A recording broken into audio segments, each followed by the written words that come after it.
Board of Overseers, faculty, friends, alumni, proud parents, members of the ad board,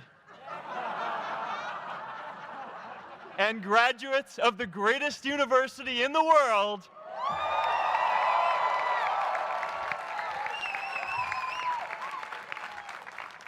I am honored to be here with you today because, let's face it, you accomplished something I never could. If I get through this speech today, it'll be the first time I actually finish something here at Harvard. Class of 2017, congratulations.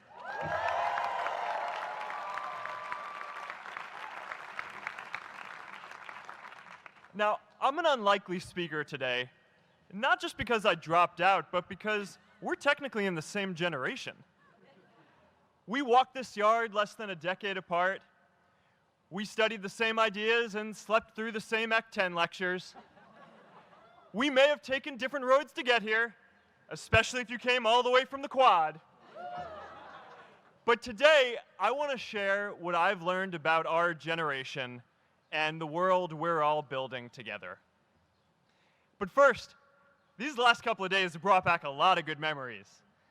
How many of you remember exactly where you were and what you were doing when you got that email telling you got into Harvard?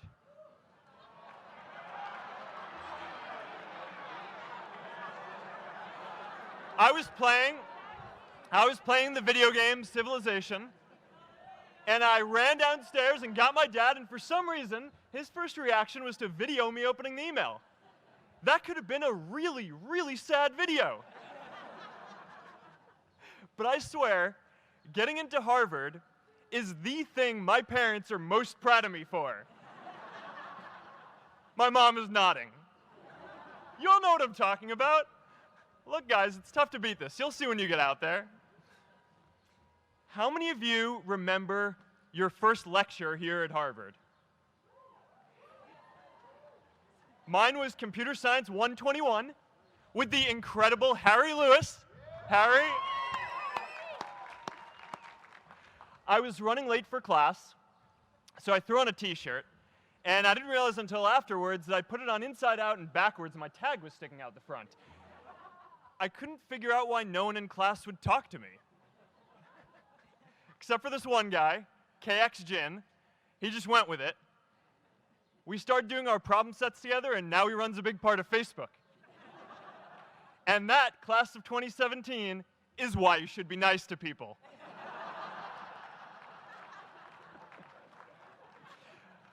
But my best memory from Harvard is meeting Priscilla.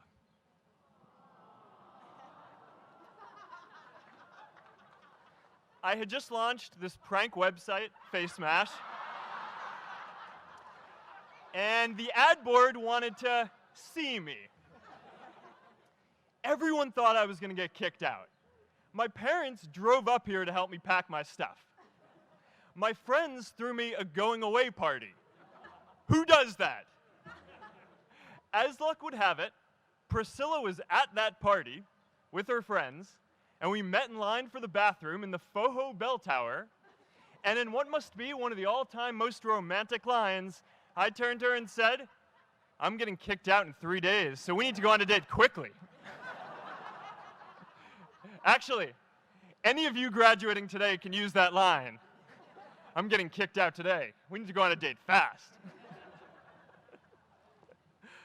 I didn't end up getting kicked out. I did that to myself. Priscilla and I started dating, and, you know, that movie made it seem like Face Smash was so important to starting Facebook. It wasn't. But without Face Smash, I never would have met Priscilla. And Priscilla's the most important person in my life. So you could still say it was the most important thing I built in my time here.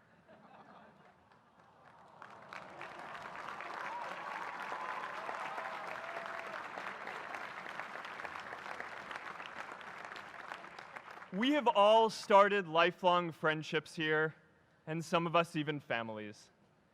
That's why I'm so grateful to this place. Thanks, Harvard.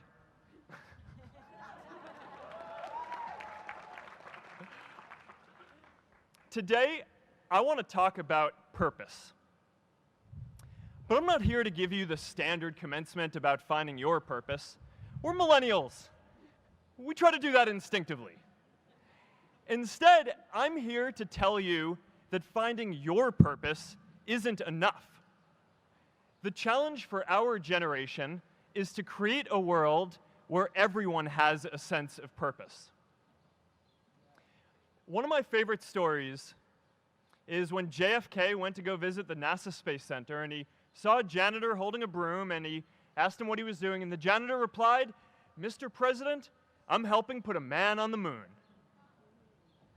Purpose is that feeling that you are a part of something bigger than yourself, that you are needed, and that you have something better ahead to work for. Purpose is what creates true happiness. And you are graduating at a time when this is especially important.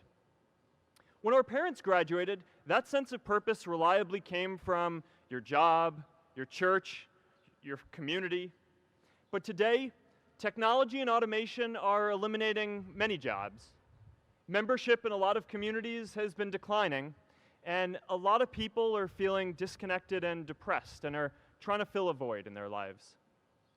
As I've traveled around, I've sat with children in juvenile detention and opioid addicts who've told me that maybe their lives would have turned out differently if they just had something to do, an after-school program or somewhere to go. I've met factory workers who know their old jobs aren't coming back and are just trying to find their path ahead. For our society to keep moving forward, we have a generational challenge to not only create new jobs, but create a renewed sense of purpose. I remember that night I launched Facebook from that little dorm in Kirkland House. I went to Noakes with my friend KX, and I remember telling him clearly that I was excited to help connect the Harvard community, but one day someone would connect the whole world. The thing is, it never even occurred to me that that someone might be us. We were just college kids. We didn't know anything about that. There were all these great big technology companies with all these resources, and I just assumed one of them would do it. But this idea was so clear to us that all people want to connect. So we just kept working on it, day after day after day. And I know that a lot of you are going to have your own stories just like this. A change in the world that seems so clear that you are sure someone else is going to do it. But they're not. You will. But it's not enough to have that purpose yourself. You also have to create a sense of purpose for others. And I found that out the hard way. You see, my hope was never to build a company. I wanted to have an impact.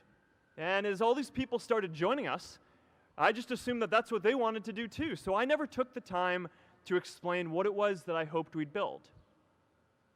A couple years in, some big companies wanted to buy us. I didn't want to sell. I wanted to see if we could connect more people. And we were building the first version of Newsfeed at the time, and I thought, if we could just launch this, it could change how we all learn about the world. Nearly everyone else wanted to sell. Without a sense of higher purpose, this was their startup dream come true, and it tore our company apart. After one particularly tense argument, one of my close advisors told me if I didn't agree to sell the company right now, I would regret that decision for the rest of my life. Relationships were so frayed that within a year or so, every single person on our management team was gone. That was my hardest time leading Facebook. I believed in what we were doing, but I felt alone. And worse, it was my fault. I wondered if I was just wrong, an imposter, a 22-year-old kid who had no idea how things actually worked. Now, years later, I understand that is how things work when there's no sense of higher purpose. So it's up to all of us to create it so we can all keep moving forward together. And today, I want to talk about 3 ways that we can create a world where everyone has a sense of purpose. by taking on big, meaningful projects together, by redefining equality so everyone has the freedom to pursue their purpose, and by building community all across the world. So first, let's take on big, meaningful projects. Our generation is going to have to deal with tens of millions of jobs replaced by automation like self-driving cars and trucks. But we have the potential to do so much more than that. Every generation has its defining works. More than 300,000 people worked to put that man on the moon, including that janitor. Millions of volunteers immunized children around the world against polio, and millions of more people built the Hoover Dam and other great projects. And now it's our generation's turn to do great things. Now I know, maybe you're thinking, I don't know how to build a dam. I don't know how to get 1 million people involved in anything. Well, let me tell you a secret. No one does when they begin. Ideas don't come out fully formed. They only become clear as you work on them. You just have to get started. If I had to know everything about connecting people before I got started, I never would have built Facebook. Movies and pop culture just get this all wrong. The idea of a single eureka moment is a dangerous lie. It makes us feel inadequate because we feel like we haven't had ours yet. And it prevents people with seeds of good ideas from ever getting started in the first place. Oh, and you know what else movies get wrong about innovation? No one writes math formulas on glass, okay? All right? That's not a thing, okay?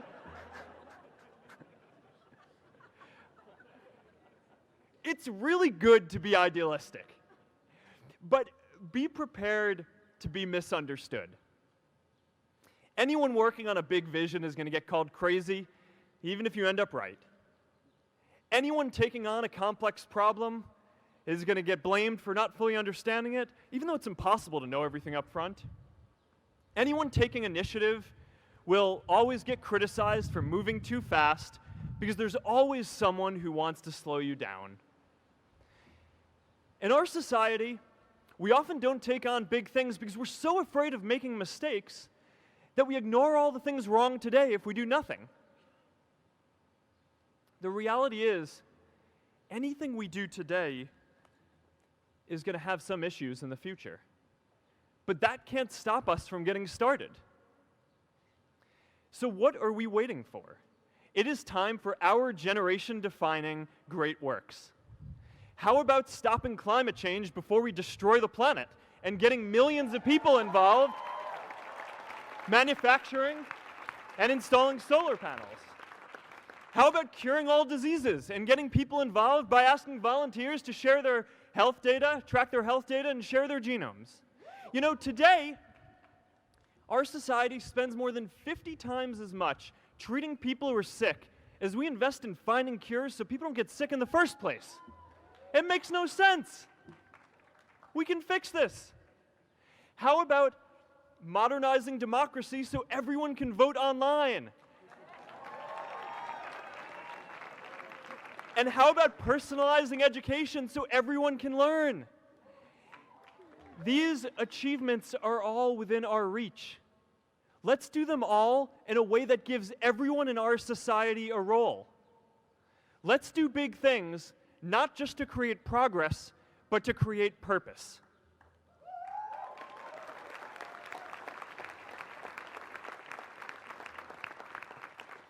So taking on big, meaningful projects together is the first thing we can do to create a world where everyone has a sense of purpose. The second is redefining our idea of equality so everyone has the freedom to pursue their purpose. Now, many of our parents had stable jobs throughout their careers, but in our generation, we're all a little entrepreneurial, whether we're starting our own projects or finding our role in another one. And, you know, that's great, because our culture of entrepreneurship is how we create so much progress. An entrepreneurial culture thrives when it is easy to try lots of new ideas. Facebook wasn't the first thing I built. I also built chat systems and games, study tools and music players, and I'm not alone. J.K. Rowling got rejected 12 times before she finally wrote and published Harry Potter. Even Beyoncé had to make hundreds of songs to get Halo. The greatest successes come from having the freedom to fail. Now, today, we have a level of wealth inequality that hurts everyone. When you don't have the freedom to take your idea and turn it into a historic enterprise, we all lose. And right now, today, our society is way over-indexed on rewarding people when they're successful, and we don't do nearly enough to make sure that everyone can take lots of different shots. Now, let's face it, there is something wrong with our system when I can leave here and make billions of dollars in 10 years, while millions of students can't even afford to pay off their loans, let alone start a business.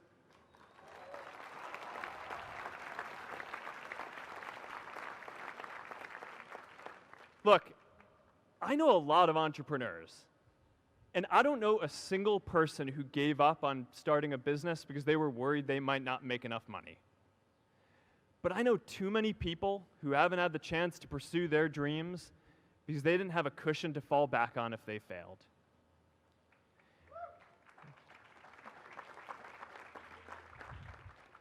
We all know you don't get successful just by having a good idea or working hard. You get successful by being lucky too. If I had to support my family growing up instead of having the time to learn how to code, if I didn't know that I was going to be fine if Facebook didn't work out, then I wouldn't be standing up here today. And if we're honest, we all know how much luck we've had to get to this point in our lives. Every generation expands its definition of equality. Previous generations fought for the vote and civil rights. They had the New Deal and Great Society. And now it's time for our generation to define a new social contract.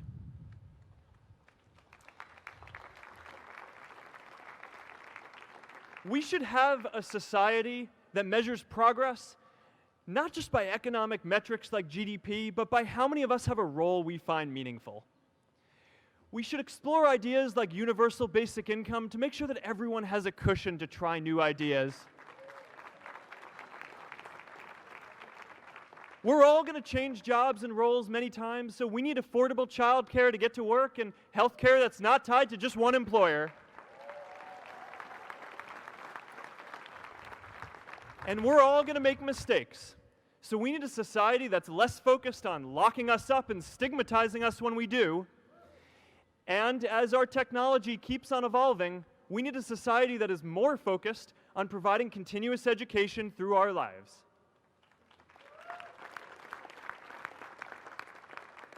And yes, giving everyone the freedom to pursue purpose isn't going to be free. People like me should pay for it. And a lot of you are going to do really well, and you should too.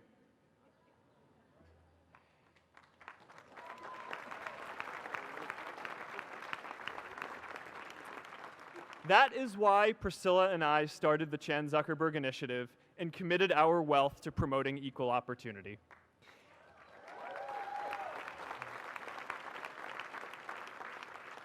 These are the values of our whole generation. It was never a question of if we were going to do this. The only question was when. Millennials are already one of the most charitable generations in history.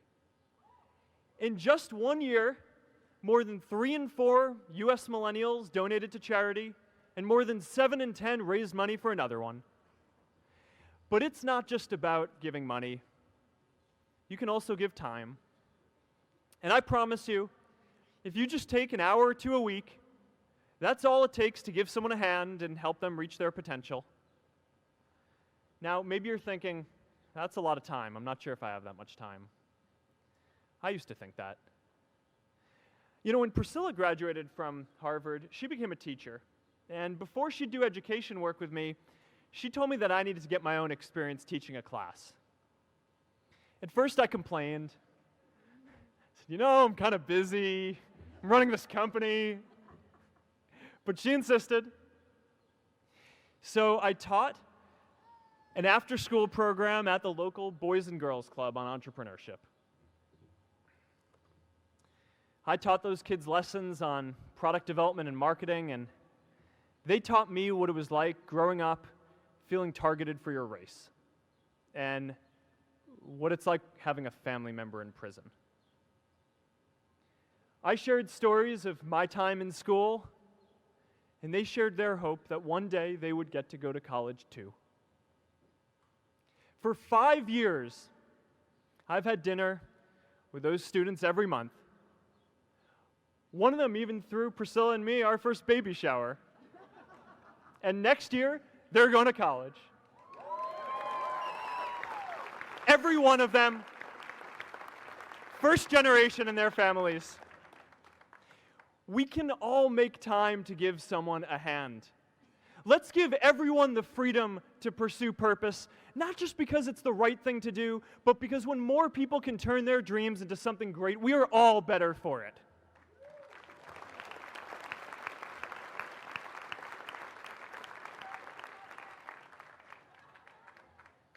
Purpose doesn't only come from work.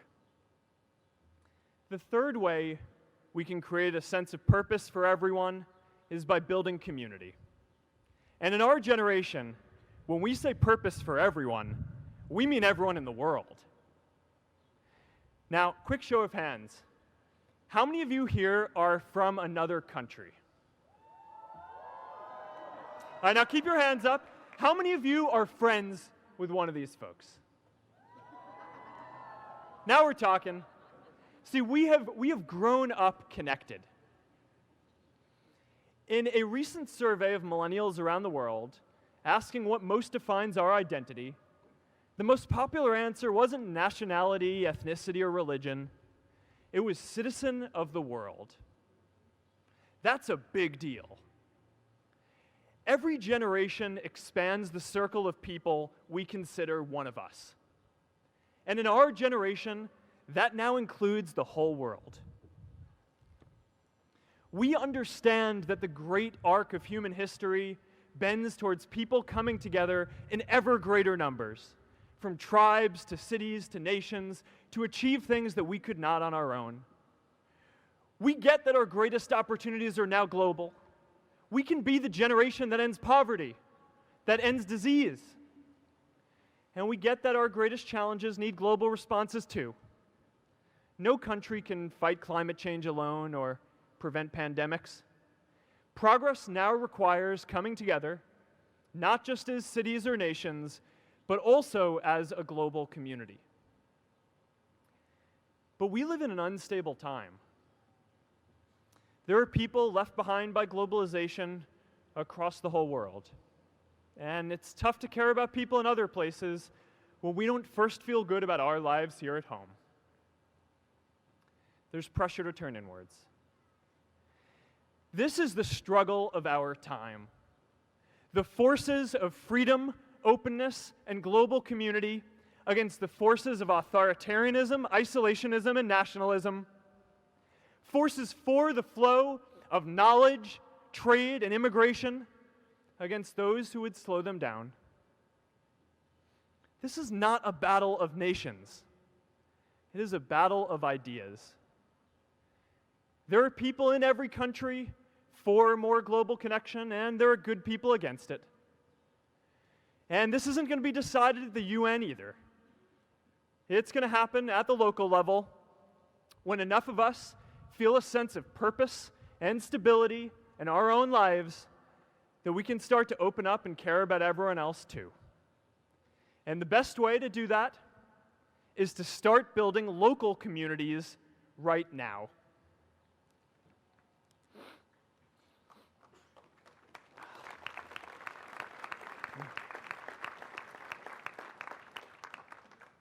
We all get a lot of meaning from our communities. Who here's from Elliott House? How about Lowell? I know you guys found community because you literally live right on top of each other. And Mather? I'll just leave that there. Whether our communities are houses or sports teams, churches or a cappella groups, they give us that sense that we are a part of something bigger, that we are not alone. They give us the strength to expand our horizons. And that's why it's so striking that over the past few decades, membership in all kinds of communities has declined by as much as 1/4. That's a lot of people who now need to find a sense of purpose somewhere else. But I know that we can rebuild these communities and start new ones because many of you already are. I met Agnes Agoye, who's graduating today. Agnes, where are you?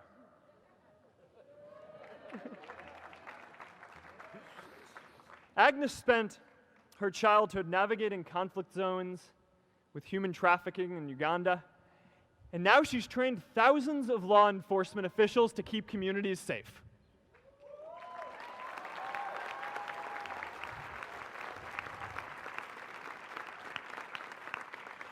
I met Kayla Oakley and Neha Jain, who are graduating today too. Stand up, guys. Kayla and Neha started a nonprofit that connects people suffering from chronic illnesses with people in their communities who are willing to help out.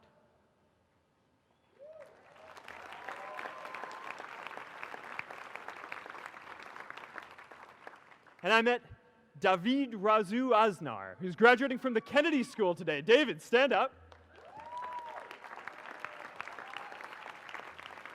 David is a former city councilor who fought to make Mexico City the first Latin American city to pass marriage equality, even before San Francisco.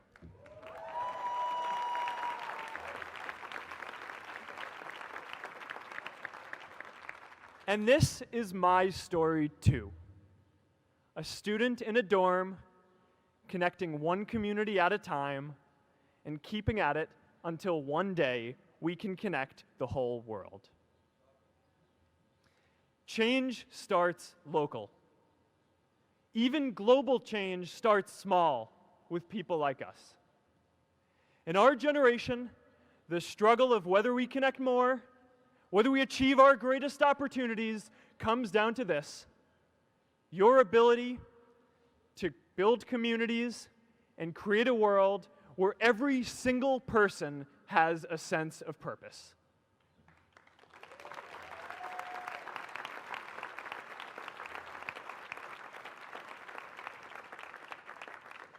Class of 2017, you are graduating into a world that needs purpose, and it's up to you to create it. Now, maybe you're asking yourself, can I really do this? Well, remember when I told you about that class I taught at the Boys and Girls Club? One day after class, I was talking to my students about going to college, and one of my top students raised his hand and said that he wasn't sure he could go to college because he's undocumented. He wasn't sure if they'd take him. Last year, I took him out to breakfast for his birthday, and I wanted to get him a gift, so I asked him what he wanted, and he just started talking about struggles that he saw other students in his class facing, and finally said, you know, I'd really just like a book on social justice. I was blown away. Here is a young guy who has every reason to be cynical. He wasn't sure if the country he calls home, the only one he's known, was going to deny him his dream of going to college. But he wasn't feeling sorry for himself. He wasn't even thinking of himself. He has a greater sense of purpose, and he's going to bring people along with him. It says something about our situation today that I can't even say his name because I don't want to put him at risk. But if a high school senior who doesn't know what the future holds for him can do his part to move the world forward, then we owe it to the world to do our part too.